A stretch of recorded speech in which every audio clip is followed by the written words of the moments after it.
The merger and acquisition process, the 9-step process that we are going to study today, that what are the steps involved in the merger and acquisition. The first, beginning with defining the acquisition criteria, that is the answer to the question that why we are acquiring the other company, or why we are thinking to getting merged with that company. That why is the answer of this first step. And one more thing, that the vision and mission of my organization or the acquirer should match with the acquisition strategy. It should in line with that vision and mission. So why can the, like, it can be annual revenue of the new company after getting merged to be between this and this rupees or dollar, or the profit, annual profit to be increased to this percentage or to be this dollars. So the profit may be an objective, revenue may be an objective, that is the turnover, or the geographical expansion, that is, for example, I am right now working in US, I want to expand further to other parts of the world, so geographical expansion. Or it might be the increase in the customers, that is the customers expansion, or it may be the market and the product expansion. Apart from these 5 points, 5 or 6 points, there may be any other point which a company fits, but this is the first step of answering this question, that why we are thinking to acquire or merge with the other company. The second comes the competitive analysis. Now the name might suits, that is the analysis of the competitive. Now in this case we are going to analyze, what the buyer is going to analyze is the target's business opportunities, that if I am going to acquire that company, what are the future business opportunities. The third step is the search and screen. Now this step is related with acquiring, gathering the company's information as much as possible. That is doing market study, initial market research, the data gathering, so I can gather as much as company's information and can identify the pros and cons of that company. The fourth is the strategy development. Now strategy is a very important part in the merger and acquisition process. This strategy is the blueprint that will guide us, that will help us in taking each and every step in the merger and acquisition. That is, it may be an execution for acquisition, that how we are going to do the merger and acquisition. Now one thing that is important in strategy development is the strategy should not be only for pre-merger, it should be for post merger. There should be an integration plan for 90 180 days, so it must serve for the pre-merger process and post-merger process, so that the new organization, new employees, new suppliers, new customers can easily adopt to the previous organization. The fifth step, that is the financial evaluation, that is to identify that what is the maximum price the target company should be paid, what is the maximum as well as minimum price. Now if I am going to purchase or merge or acquire, then what will be the implications on the cash flows of the company as well as the balance sheet of the company.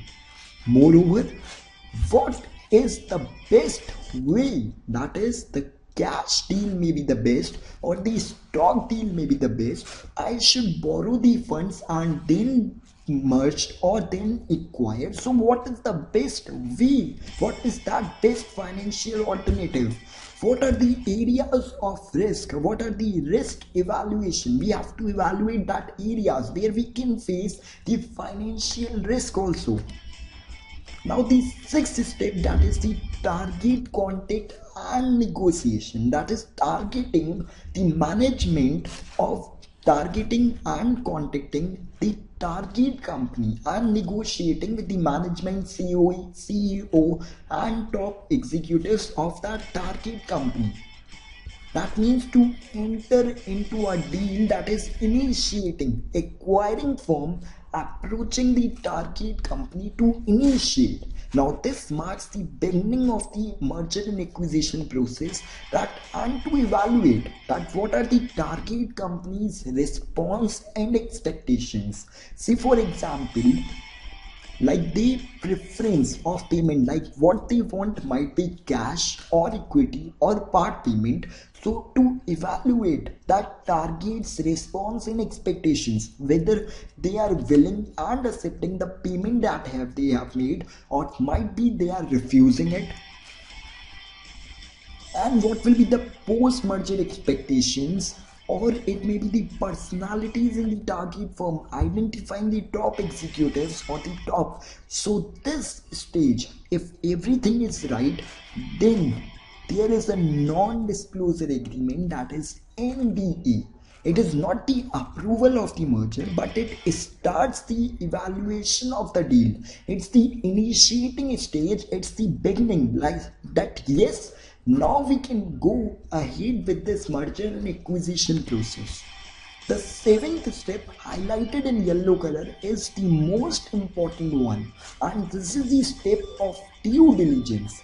According to the study of the top executives and management, they identify it as one of the most critical element in the merger and acquisition process, that deals with the evaluation of areas such as finance, management, employees, IT, legal, risk, culture, innovation, ethics, and corporate governance, and so on. So the areas that need to evaluate, they might be specific areas that one need to focus, and a study of all these areas. Now different due diligence with different purpose, so there might be different purpose of evaluating the different areas. Now what this due diligence step basically helps us is to study in depth knowledge, getting in depth knowledge of the target company, and this will result us in identifying the unknown or undisclosed flaws, or the cons, or the, you can see, the lacking of the target company. And this step is to decide that whether to go or not go. This will be the last step, that whether you will be proceeding with this decision or not. Right now in the seventh step, you will have to decide, so go or no go. That is, you need to going or not going with this decision has to be decided in this stage. The eighth step is related with the financing the acquisition. That means the cash. Earlier we have evaluated that whether the finance, which source of finance. Now the cash, stock, or it may be the part payment. So how to finance this acquisition? If it is the cash, then from where we need to finance the sources? What are the plans? What are the financing plans? Now if it is a stock, then what if the target shares are overpriced? So these decisions related to these cash, stock, or partly payments need to be evaluated in this step. The last step, that is the ninth, is the post merger integration. Now in the beginning we have studied that while preparing the strategy, we should prepare the pre and post merger strategy, because we are merging with a new company, new employees will be there. So we need to ensure that the culture of that organization should meet with the culture of this organization. It should not result in, you can say, in the failure of this merger. So the post merger integration, that is integrate the business quickly, as much as quickly as possible, into one unit, and integrate and retain the best personnel, because there might be someone refusing. So you have to ensure that integration and retention of the best personnel is there. Support for the new organization, employees, customers, etc. So these were the 9 steps That is the merger and acquisition process. Thank you.